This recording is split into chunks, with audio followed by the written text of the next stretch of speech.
जी हाँ, आपने ये गौर किया होगा कि किसी महीने आपको पैसों का नुकसान होता है तो किसी महीने आपकी सेहत खराब रहती है, किसी महीने बिना वजह कलेश होती रहती है, किसी महीने आपको बुरी खबर ही सुनने को मिलती है। इस तरह की परेशानियों और नुकसान से बचने के लिए आपको महीनों के अनुसार कैसे करनी चाहिए श्री हरि की पूजा उपासना, जिससे आपको फायदा ही फायदा हो और आपका पूरा साल मंगलमय रहे। यही आज कालचक्र में पंडित सुरेश पांडे जी आपको बताएंगे, तो आप बने रहें हमारे साथ और देखते रहें कालचक्र। फिलहाल अपनी चर्चा को शुरू करें उससे पहले जानते हैं हमेशा की तरह आज का शुभ मुहूर्त आपके लिए क्या है। 29 फरवरी 2024 दिन गुरुवार। आज फाल्गुन कृष्ण पक्ष की पंचमी तिथि है, जो कल सुबह 6:21 तक रहने वाली है। इसके बाद छठ शुरू होगी। चित्रा नक्षत्र सुबह 10:22 तक, इसके बाद स्वाति नक्षत्र शुरू होगा। वृद्धि योग शाम 5:56 तक, इसके बाद ध्रुव योग शुरू होगा। आज के कुछ अशुभ मुहूर्त भी हैं, जैसे राहु काल दोपहर 1:30 बजे से 3 बजे तक, गुलिक काल सुबह 9:40 से सुबह 11:07 तक। इन अशुभ समयों में किसी नए कार्य के शुभारंभ से आपको बचना चाहिए। जय मां विंध्यवासिनी। चलिए अपनी इस खास चर्चा की शुरुआत करते हुए बात करते हैं हिंदू नववर्ष के पहले महीने चैत्र की। चैत्र के महीने में भगवान विष्णु के किस अवतार की कैसे पूजा पाठ करने से मिलेंगे आपको ढेरों लाभ, आइए पंडित जी से जानते हैं। चैत्र महीने की बात करते हैं पंडित जी सबसे पहले। सनातन धर्म का पहला महीना, विक्रम संवत्सर का पहला महीना चैत्र का ही महीना होता है और शुक्ल पक्ष की प्रतिपदा से चैत्र महीने की शुरुआत, साल की शुरुआत होती है। चैत्र मास में भगवान श्री हरि विष्णु के अवतार मत्स्यावतार की पूजा होती है। चैत्र मास में भगवान श्री हरि विष्णु को विधिवत पूजन करके उन्हें मौलीश्री और चंपा के फूलों से उनका श्रृंगार करना चाहिए। इस महीने में श्रीहरि को गुड़ मिश्रित अन्न का भोग लगाना चाहिए। ऐसा करने से 1000 सालों की पूजा के समान फल मिलता है। चैत्र मास में पीपल के पेड़ की पूजा और परिक्रमा करनी चाहिए। ऐसा करने से जीवन में सुख शांति रहती है। चैत्र मास में हर गुरुवार को केले के पेड़ की भी पूजा करनी चाहिए और भगवान श्री हरि विष्णु का जो द्वादशाक्षर मंत्र है, ओम नमो भगवते वासुदेवाय, इस मंत्र का जप भी करना चाहिए। इससे जन्म कुंडली के अंतर्गत अगर गुरु ग्रह कमजोर है तो उसे ताकत मिलती है। चैत्र मास में पशु पंछियों के लिए पानी की व्यवस्था करनी चाहिए। इससे पुण्य की प्राप्ति होती है और माँ लक्ष्मी की कृपा अनवरत बनी रहती है।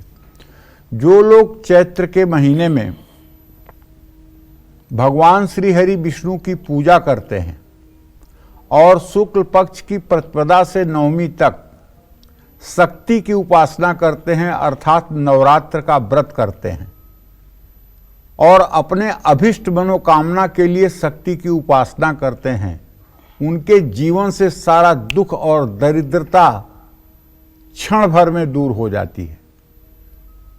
शुक्ल पक्ष की प्रतिपदा से नवमी तक 9 दिनों का जो वासांतिक नवरात्र होता है चैत्र के महीने में, उस नवरात्र के महीने में 9 दिनों तक जो लोग प्रतिष्ठा कलश और वरुण कलश की स्थापना करके माँ भगवती अम्बे की आराधना करते हैं, दुर्गा सप्तशती का पाठ करते हैं, यज्ञ अनुष्ठान करते हैं, व्रत करते हैं, कुमारी पूजन करते हैं, ऐसे लोगों की सारी मनोकामना भगवती तत्काल सद्यः पूर्ण करती हैं। इसमें कोई दो राय नहीं है। जय मां विंध्यवासिनी। चलिए अब हिंदू कैलेंडर के दूसरे खास महीने की बात करते हैं। इस महीने भगवान विष्णु के किन 4 अवतारों की कैसे पूजा उपासना आपको चारों दिशाओं से फायदा पहुंचाएगी, आइए पंडित जी से जानते हैं। पंडित जी, अब दूसरे महीने की बात करते हैं। वैशाख महीने का एक दूसरा नाम भी है माधव। माधव भगवान का ही नाम है, मधुमाधव बसंत ऋतु।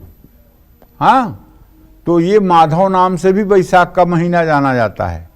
इसी महीने से त्रेता युग का प्रारंभ हुआ था। इस महीने में श्री हरि के परशुराम, नरसिंह, कूर्म और बुद्ध अवतार की पूजा की जाती है। वैशाख मास में श्री हरि को दही, फल और अन्न के साथ गुड़ और जल अर्पित करना चाहिए नित्य।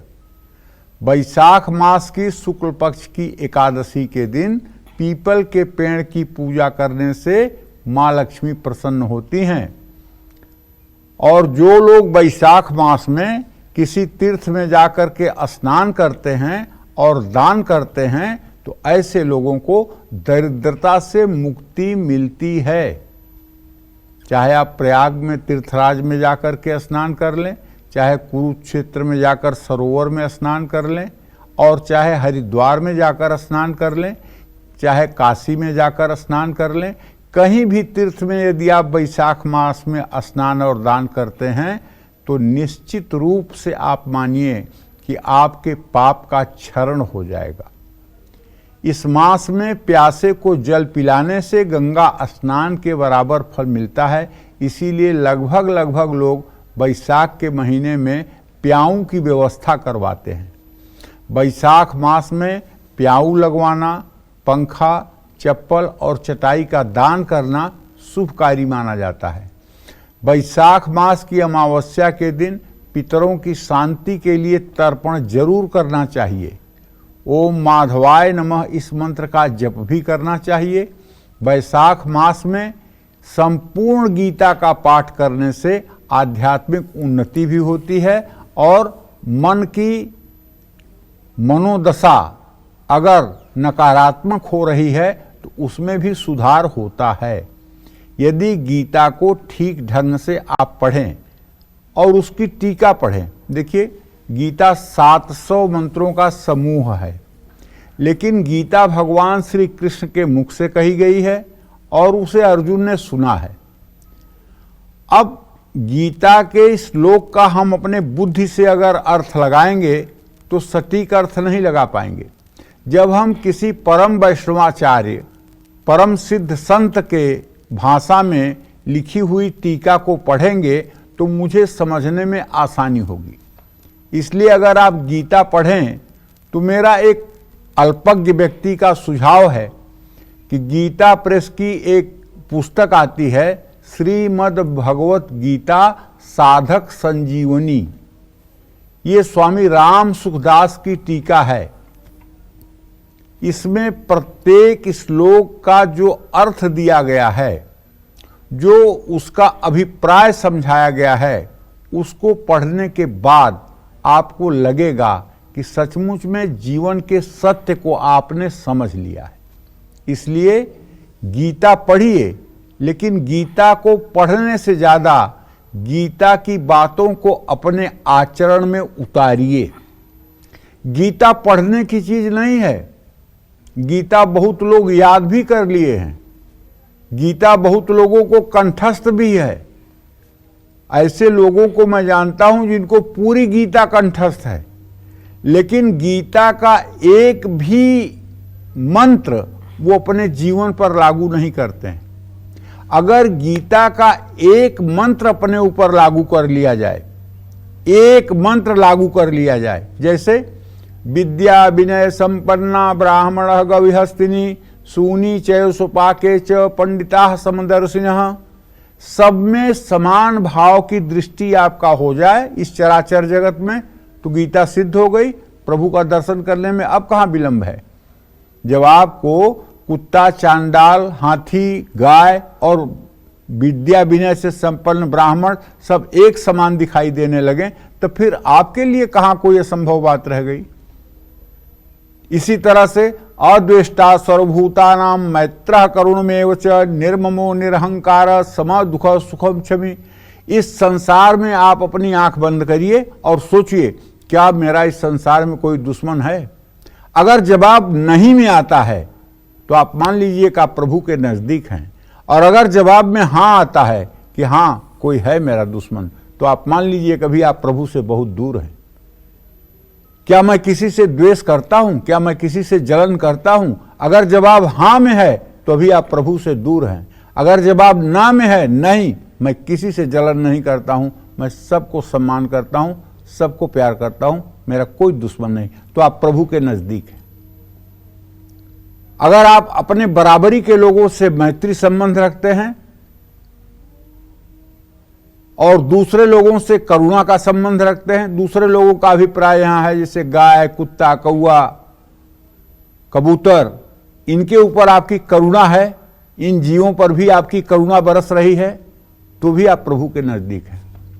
किसी तरह का मोह नहीं है, किसी तरह का आपके अंदर अहंकार नहीं है, और दुख और सुख में आप यदि समान बने हुए हैं तो आप प्रभु के बहुत सन्निकट हैं, आप प्रभु के बहुत नजदीक हैं, आप प्रभु से दूर नहीं हैं।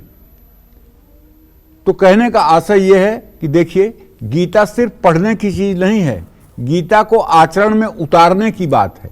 गीता अगर आचरण में उतर जाए तो आप मान लीजिए जन्म जन्मांतर के पाप धुल जाएंगे, जो प्रारब्ध है उसे भोगने की क्षमता मिल जाएगी, और जो क्रियमाण कर्म हैं, जो जाने अनजाने में इस जन्म में गलतियां हुई हैं, वो जल करके भस्म हो जाएंगी, और आगे आने वाला पुण्य उदय होगा।